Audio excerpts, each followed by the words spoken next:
Welcome to Vintage Variety. Today I'm going to share with you guys my latest jewelry haul.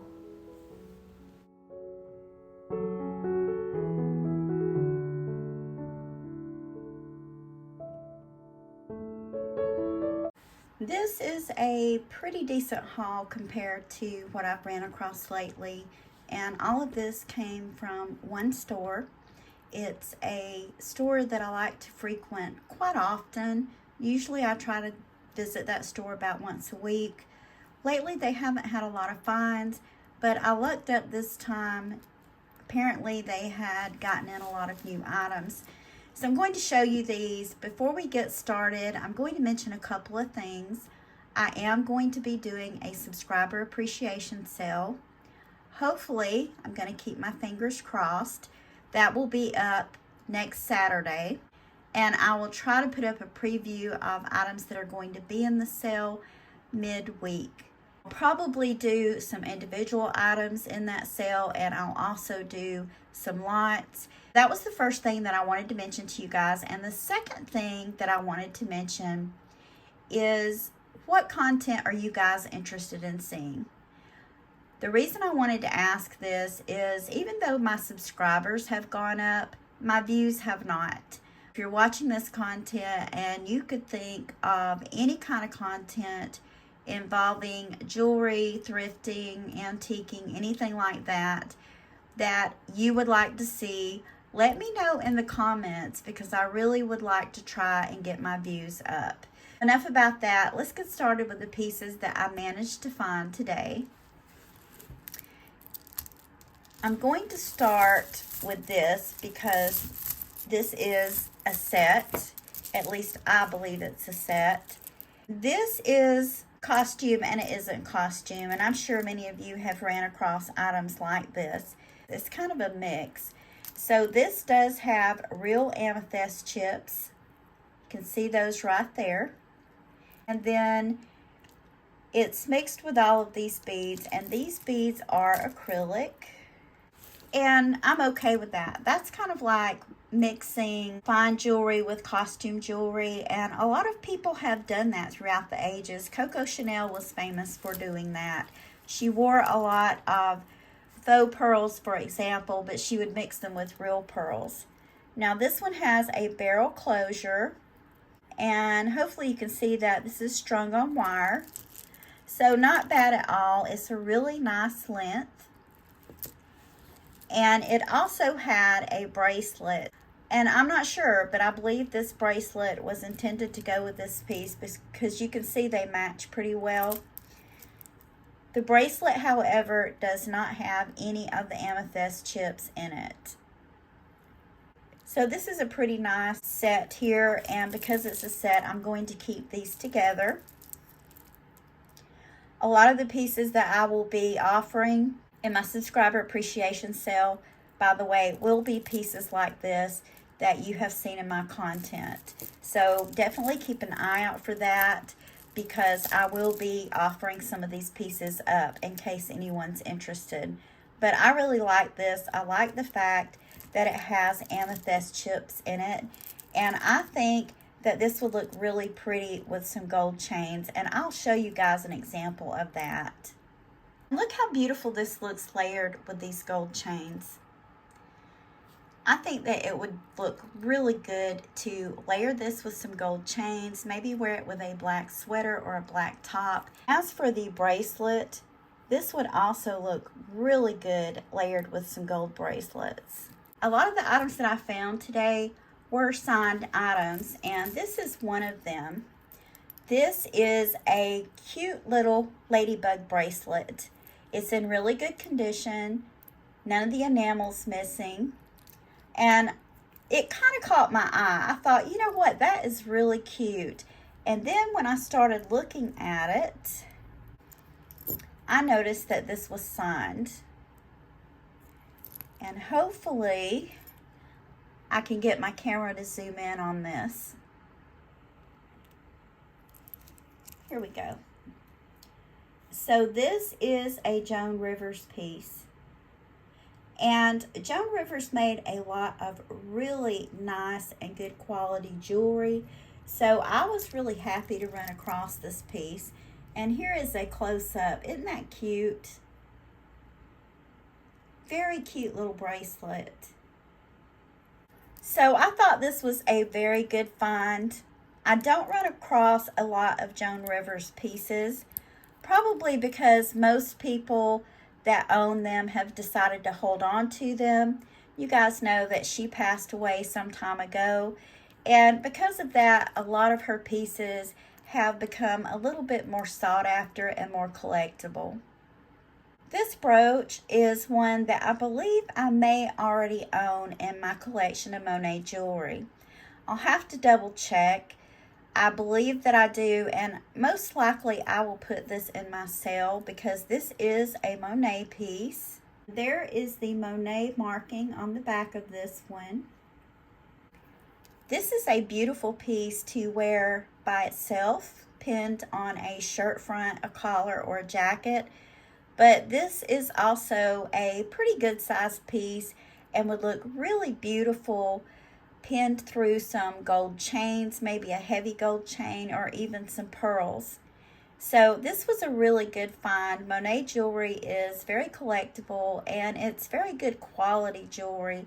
I've done content on Monet on my channel before a couple of times, and I've shown pieces that are much older pieces, which this one is vintage, by the way, but they just hold up so well over time.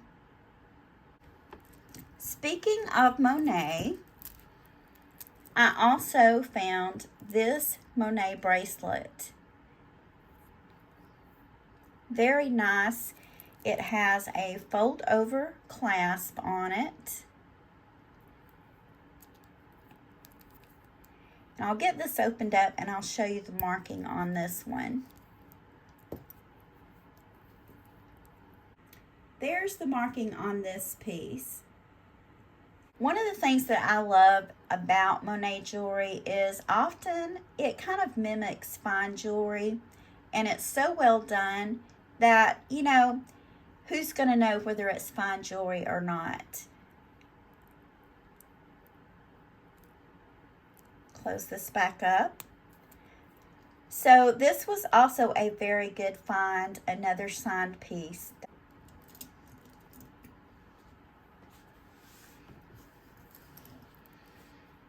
I thought these were just gorgeous. Look at these. Now, these are clip-ons. I know a lot of people don't like to wear clip-ons. I don't mind wearing clip-ons, and usually I don't like the idea of having them converted, but this is one pair that I would say it would be okay if you didn't like clip-ons and wanted to have them converted into posts, because the marking on these is at the bottom of the earring. Hopefully you guys can see this. It says LC. So these are Liz Claiborne. Very pretty. When I first saw these, I thought that perhaps they were tiger's eye or real stones, but they're not. These are done out of a lucite type material, but they're still very gorgeous earrings, and I just love how these look. These would look really pretty with a tiger's eye necklace, maybe some faux tortoiseshell lucite, or even just with a simple silver chain. This is a really nice vintage piece that I ran across. Hopefully you guys can see that. It's coming in clear. This one is a Napier necklace. I like the way these beads are done. I love the gold swirling in these. And I think this is also, the way this necklace is put together, isn't that pretty? It does have a hook closure and it is adjustable, but this is a really nice piece of jewelry.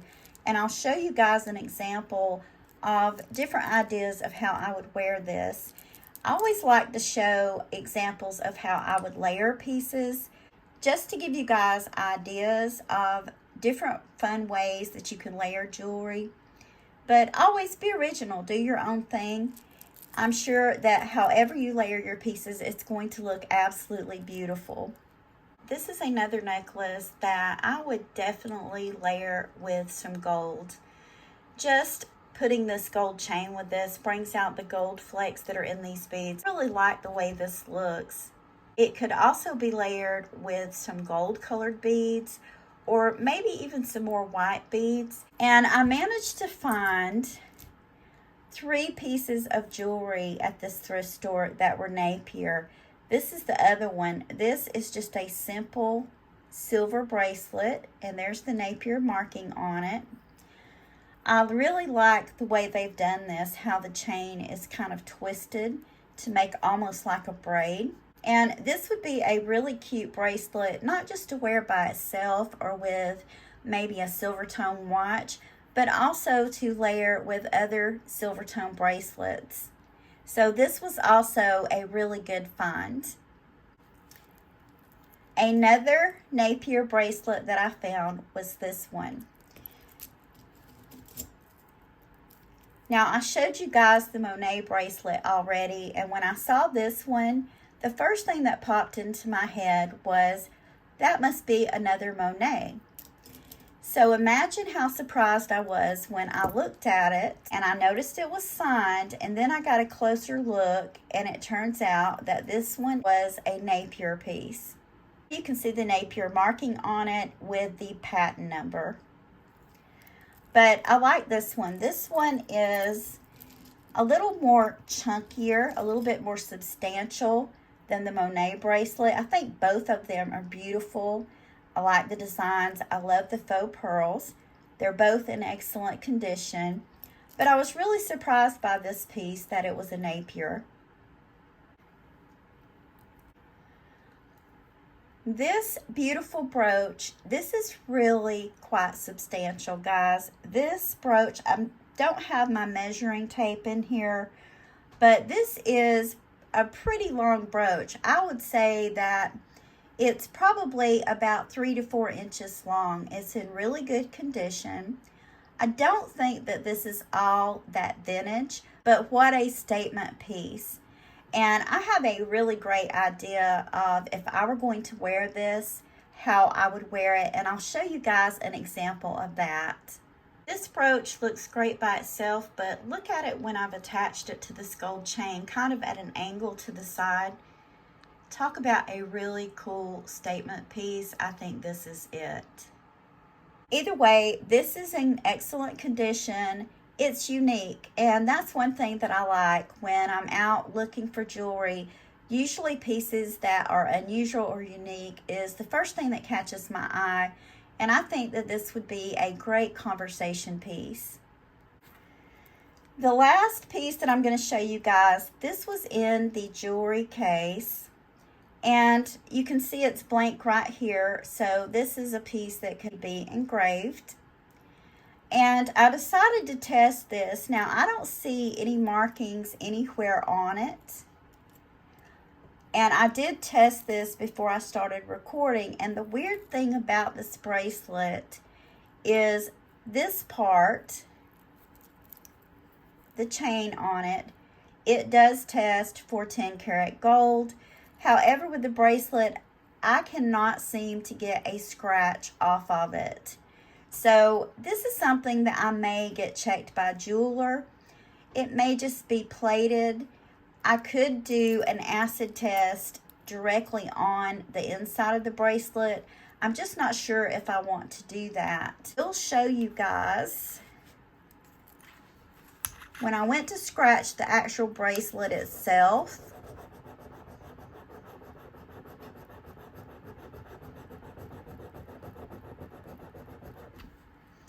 you can see I can't get the thing to scratch.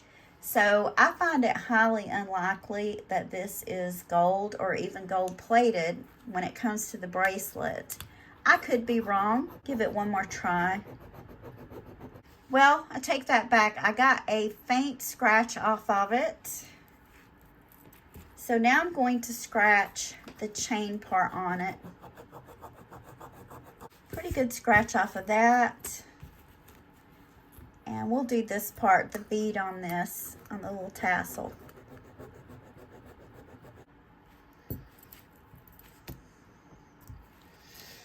And when I tested this earlier, I used the 10K and I also used the 14K. With the 14K, it completely disappeared, but with the 10K, it did not.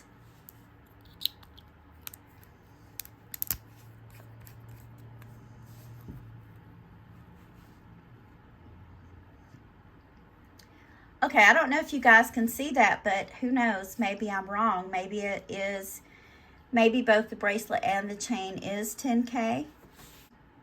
Or it may just be plated, but it's holding up under the acid. Probably not that easy to see on camera, but I will have to take this to a jeweler and get it checked just to be sure. You know, just to be sure, sometimes I just don't trust myself. I'll put it that way. You know, it could just be plated, but I don't want to do the scratch test on the inside and put acid on the inside and damage this, because this is a really nice bracelet. I would like to keep it in good condition. So I probably won't be offering this one in the sale until I take it to a jeweler and get it checked. So this was certainly a very good haul. Lots of signed pieces, some vintage, and hopefully, as far as the bracelet goes, some gold. You guys let me know what you think in the comments. Which pieces were your favorite pieces? I always enjoy hearing from you. I want to thank you for taking time out of your day to share these items with me. If you haven't already, please give me a thumbs up, subscribe, and ring the bell for notifications on more content about collecting vintage and antique items. Thank you again for watching, and I hope you all have a wonderful day.